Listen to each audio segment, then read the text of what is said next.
The number of young people being imprisoned at Her Majesty's prisons in Balsamgut for various crimes has increased. This is according to 3rd District Representative Julian Fraser. At a time in our history when economic activities are being recorded at their worst ever, and incarceration of our youth at the prison in Balsamgut is at its highest ever, no one needs to shine a light for you to see the predicament our young people are facing today. From where I stand, many efforts are proffered in aid of the advancement of the youth, but I realize that 1 cent can't jingle. And that is why I am so pleased to have been successful in our mutual effort in partnering with Bishop John Klein and his Save the Seed organization for this league. 50 of the 126 inmates at Her Majesty's prisons are 18 to 25 years old. Fraser says there is need for more investment in the youth of the territory. I've been in government now for quite some time, and I understand the tremendous amount of resources it takes for our recreational trust to be able to maintain these facilities. But make no mistake about it, development of our youth is not cheap. It does not come on the fly. And if we are going to be serious about it, we have to invest in it and don't even consider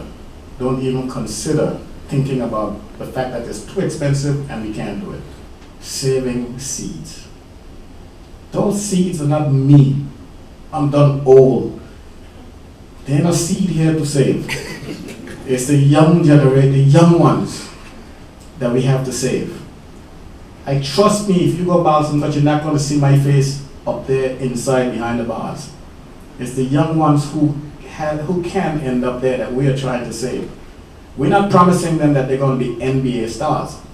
What we're promising them is that if they participate in our activities, follow our rules, there's a very good chance that they would end up being productive citizens of the Virgin Islands.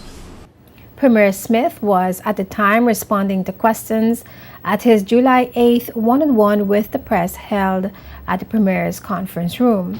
And founder of Save the Seed Energy Center, Bishop John Klein, says every seed saved is worth the investment. While sharing his experience from a recent visit to the correctional institution, he too expressed concerns about the growing number of young people being imprisoned.